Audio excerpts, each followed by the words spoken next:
Student कैसे हैं आप लोग। आई होप कि आप बहुत ही अच्छे होंगे। तो आपका पहला पेपर जो है आरके एजुकेशन टीम ने जो है आपको दिया वो कंप्लीट हो चुका, आपने भी कंप्लीट है आपने दिया। तो पेपर का जो मोड था वो थोड़ा हार्ड टाइप था। बहुत से स्टूडेंट ने मैसेज किया सर पेपर का लेवल थोड़ा सा हार्ड था, ठीक है। तो ये हम अभी फुल सिलेबस का टेस्ट करवा रहे हैं। उसके बाद 15 जो है नवंबर से आपका चैप्टर वाइज टेस्ट करवाएंगे। जो भी अभी स्टूडेंट है जो पार्टिसिपेट नहीं किया है, ठीक है, जिसके मार्क्स कम आ रहे हैं, वो हमने लिंक दिया है डिस्क्रिप्शन में, वहाँ से आप ज्वाइन हो सकते हैं, ठीक है। आप फॉर्म भर के ज्वाइन हो सकते हैं। आपका कोई भी अभी कॉस्ट नहीं लग रहा है, फ्री है, बिल्कुल फ्री है, ठीक है। तो चलिए हम फर्स्ट पेपर का सोल्व करते हैं। आपका आंसर बताया लेकिन फिर भी हम आंसर बताते हैं, ठीक है। तो बात करते हैं, पहले क्वेश्चन से स्टार्ट करते हैं।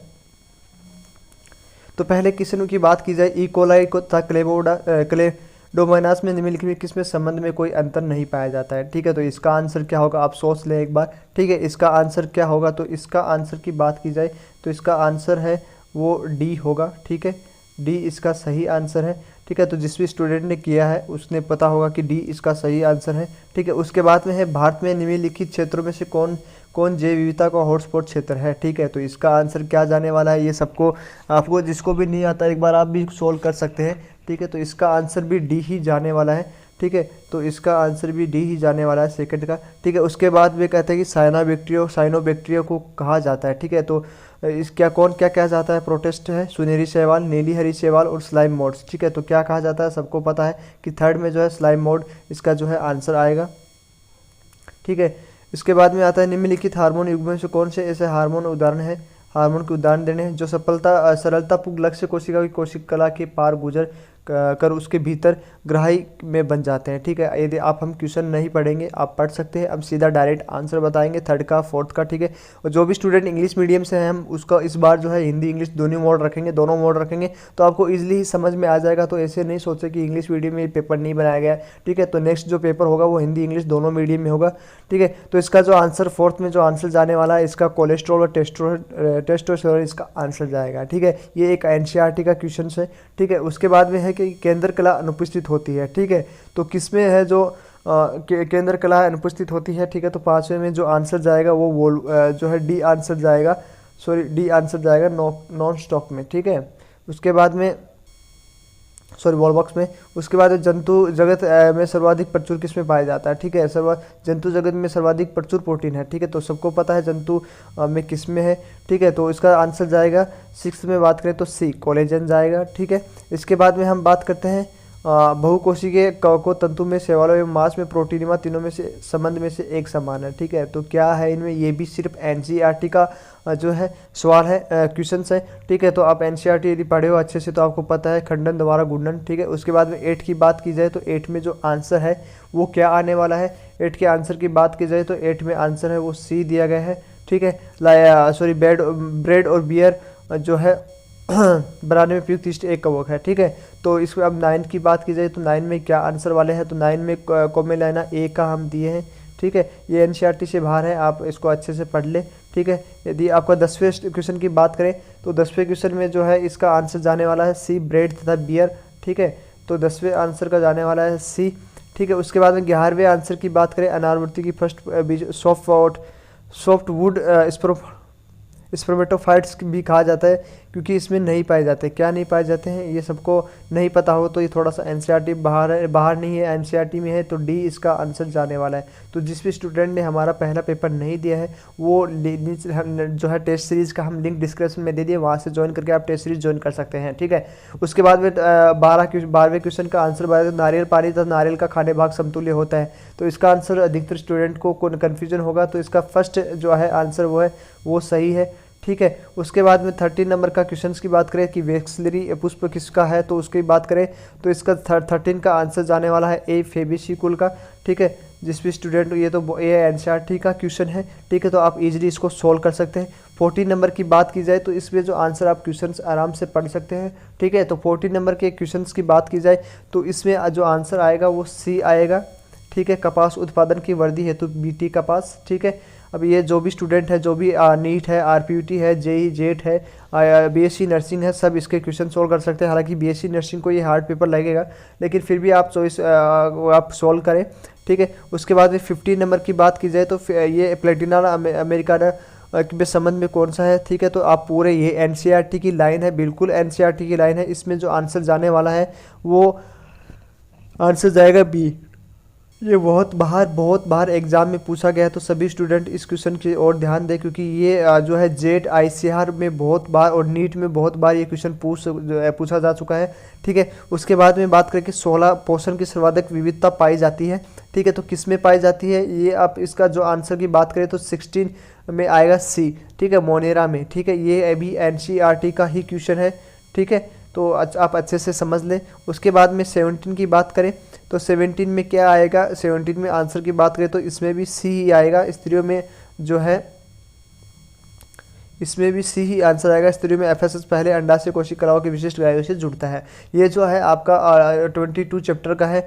ठीक है, 11th में आप जो है 22 जो चैप्टर है उसका क्वेश्चन वहाँ से क्वेश्चन उठाया गया है। ठीक है, अब जो है प्लांट एनाटॉमी से क्वेश्चन आया है, बंद सहवन फूलों में नहीं पाया जाता है। ठीक है, तो ये भी एक एनसीईआरटी का ही बहुत ही शानदार क्वेश्चन है। ठीक है, तो इसका आंसर आएगा केमियम। ठीक है, तो ये आपको पता भी होगा, हालांकि बहुत से स्टूडेंट जो नीट के स्टूडेंट हैं उनको ये आंसर पता है, लेकिन जिसको भी नहीं पता है वो एक बार फिर से पढ़े। ठीक है, अब 19 नंबर की बात की जाए तो ये भी बिल्कुल एनसीईआरटी के क्वेश्चन है, बहुत सी एग्जाम में पूछा भी गया है। ठीक है, तो इसका आंसर क्या आएगा, आराम से आप जो है वीडियो को प्लस करके आप इसका आंसर पहले खुद दें, उसके बाद में हमारा आंसर देखें। ठीक है, तो 19 पे बात की जाए तो 19 में इसका आंसर सी जाने वाला है। ठीक है, तो ये आपका 19वां क्वेश्चन का 16वां। 20 की क्वेश्चन की बात करें तो 20 का ये भी एनसीईआरटी ही का क्वेश्चन है, तो 20 के में जो आंसर जाने वाला है वो डी जाने वाला है। ठीक है, जो इस भी स्टूडेंट को नहीं आता है वो अपने हिसाब से देख ले।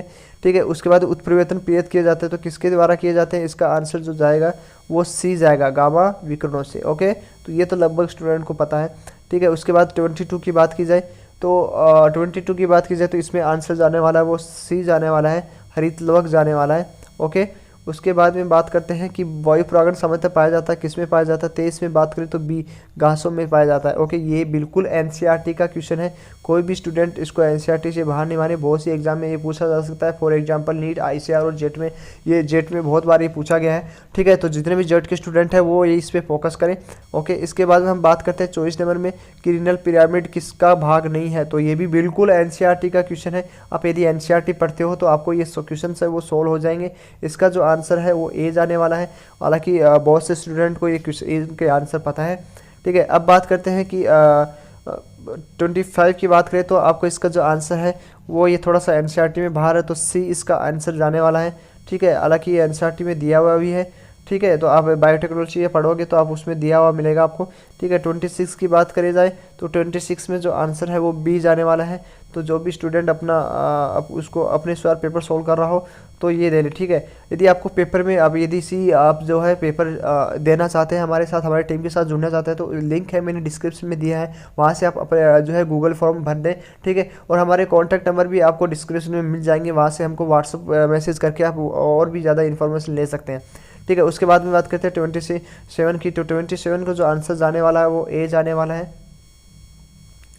ठीक है, उसके बाद में 28 की बात करें तो 28 में जो है निम्नलिखित में से कौन सा सहजीवी नाइट्रोजन स्थिरीकारक है, तो जो इसका आंसर जाने वाला है वो 28 का आंसर जाने वाला है वो सी जाने वाला है। ठीक है, जो जितना भी स्टूडेंट है वो देख ले, सी इसका आंसर जाएगा। उसके बाद में 29 की बात की जाए तो इसका जो आंसर है 20, ये बिल्कुल एनसीईआरटी का क्वेश्चन है, तो ये आप एनसीईआरटी से भी देख सकते हैं, तो इसका आंसर सी जाएगा। ओके स्टूडेंट, जितने भी स्टूडेंट है वो देख लें, इसका आंसर सी जाने वाला है। ठीक है, उसके बाद में बात करें 30 नंबर क्वेश्चंस की। ठीक है, तो सेमी कंजर्वेशन रेप्लिकेशन की बात की जाए तो किसने किया था, किसमें किया था, ये बिल्कुल एनसीईआरटी से उठाया हुआ क्वेश्चन है। तो आपको इस क्वेश्चन पे फोकस करना चाहिए, बहुत ही शानदार क्वेश्चन है। इसका आंसर जो जाने वाला है बहुत बार एग्जाम में पूछा जा सकता है, पूछा गया भी है, पूछा जा भी सकता है, इसका आंसर भी आएगा। ठीक है, इसके बाद में अब बात करते हैं 31 की, तो इसके आंसर 31 में आंसर की बात की जाए तो इसमें जो है पीत वर्णक के कारण जाएगा, क्योंकि ठीक है, ये एनसीईआरटी का क्वेश्चन है, हालांकि ये अच्छे से नहीं समझा, इस तरह से नहीं बताया गया था, लेकिन ये थोड़ा सा पर्सन को सही विकसित, क्योंकि जो दूध होता है इसमें इसी के कारण आता है। ठीक है, दूध में जो प्रोटीन वगैरह होती है। ठीक है, उसके बाद में बात करें 32 नंबर की, तो ठीक है, ये थोड़ा सा मॉर्फोलॉजी का क्वेश्चन है जो एनसीईआरटी से बाहर है। ठीक है, तो इसका बात की जाए तो एक्स्ट्रा क्वेश्चन आते हैं वो अपने बुक्स में लिख ले, तो इसका आंसर जाएगा सी। ठीक है, अब बात करते हैं 33 के क्वेश्चंस की बात करते हैं, तो इसमें सत्य कथन कौन सा है, तो इसमें बात की जाए तो इसमें आंसर है वो 3 जाने वाला है। ठीक है, सॉरी डी जाने वाला है। जिसका आंसर 33 में डी जाने वाला है। आप अच्छे से ये एनसीईआरटी का क्वेश्चन आप अच्छे से सोल्व करें इसको, ठीक है। इसके बाद 34 क्वेश्चन की बात की जाए तो 34 क्वेश्चन का आंसर वो डी जाने वाला है।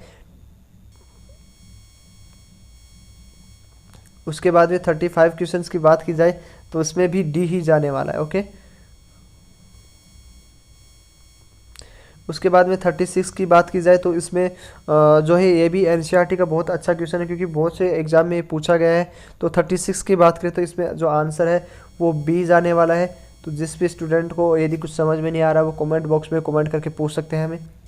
उसके बाद में है सहमनी उत्तक, तो ठीक है। तो इसमें 37 में बात की जाए तो इस 37 में जो आंसर है वो जाने वाला है डी आंसर जाने वाला है, ठीक है। तो अच्छे से स्टूडेंट इसको स्टडी करें, क्योंकि ये बहुत सी एग्जाम में पूछा गया है, ठीक है। उसके बाद में बात करते हैं 38 में बात की जाए तो 38 का क्वेश्चन आप आराम से पढ़ सकते हैं, पढ़ के आपको इसका आंसर देना होगा। इसके बाद हम अपना आंसर देने हैं, इसका आंसर है वो डी जाएगा, ओके। तो जिस भी स्टूडेंट को कुछ और डाउट हो वो कमेंट बॉक्स में हमें पूछ सकते हैं। उसके बाद में 39 की बात करें तो 39 में ए जाने वाला है, ठीक है। तो जिस भी स्टूडेंट को नहीं समझ में आ रहा है वो दोबारा हमको पूछ सकते हैं कमेंट बॉक्स में, ठीक है। उसके बाद में हम बात करें 40 के क्वेश्चन की, तो 40 क्वेश्चन की बात की जाए तो इसमें जो है आंसर सी जाने वाला है, ठीक है। उसके बाद में 41 की बात की जाए तो उसमें जो आंसर है वो ए जाने वाला है। 42 की बात की जाए, 42 की बात करें तो 42 में डी आंसर जाने वाला है। 43 की बात की जाए कि 43 में कौन सा आंसर जाने वाला है, तो इसमें बी आंसर जाने वाला है। 44 की बात की जाए कि 44 में क्या आंसर आने वाला है, तो इसका ए आंसर जाने वाला है। 45 की बात की जाए, 44 का हो गया। 45 की बात की जाए तो इसमें जो आंसर है वो जाने वाला है ए। 46 की बात की जाए तो इसमें आंसर जाने वाला है बी। 47 की बात की जाए तो 47 में जाने वाला है आंसर ए। 49 में जाने वाला है सी। 48 में ए जाएगा, 49 में जाएगा सी, और 50 जो नंबर का क्वेश्चन है उसमें डी आंसर जाने वाला है। तो जिस भी स्टूडेंट को नहीं समझ में आया है वो हमें कमेंट बॉक्स में कमेंट कर सकते हैं। यदि हमने कुछ गलत आंसर दे दिए तो हमें प्लीज़ बता दिए, क्योंकि हम जल्दीबाजी में कई बार आंसर गलत हो जाता है, तो कोई बड़ी बात नहीं है। आप हमें जो है इन्फॉर्म कर सकते हैं, हम उसको करेक्शन कर लेंगे, लेकिन हालाँकि ये बहुत ही कम होगा, ठीक है। यदि किसी भी स्टूडेंट को कुछ इसके रिगार्डिंग है, जो टेस्ट के रिगार्डिंग जाने वाला है, तो आप उस जानना है तो उसके हमको इन्फॉर्मेशन ले सकते हैं। हमने अपना जो है टेलीग्राम का लिंक दे दिया है। उसके बाद में हमने गूगल फॉर्म में आप अपना जो है एड्रेस पता वो इन्फॉर्मेशन नॉर्मल इन्फॉर्मेशन आप भरें, ठीक है। हमारे पास जैसे ही उनका कांटेक्ट आता है तो हम आपसे पर्सनली बात करेंगे, आपको जो है गाइड करेंगे, ठीक है। स्टूडेंट जो भी इंटरेस्टेड हमारे जो है टेस्ट सीरीज़ में जुड़ना चाहते हैं, अभी कोई भी चार्जेस नहीं है, बिल्कुल फ्री है। तो हम अभी तो आपका फुल सिलेबस का टेस्ट करवा रहे हैं, जिससे हमें पता चले कि आपको कितना आता है कितना नहीं आता है। उसके बाद में हम चैप्टर वाइज जो है एक चैप्टर का जो है टेस्ट करवाएंगे, जिससे आपका स्कोर है वो बेस्ट से बेस्ट निकले, ओके स्टूडेंट। तो जो भी स्टूडेंट इंटरेस्टेड है वो प्लीज़ जो हमारी जो टेस्ट सीरीज से जुड़े। Thank you guys.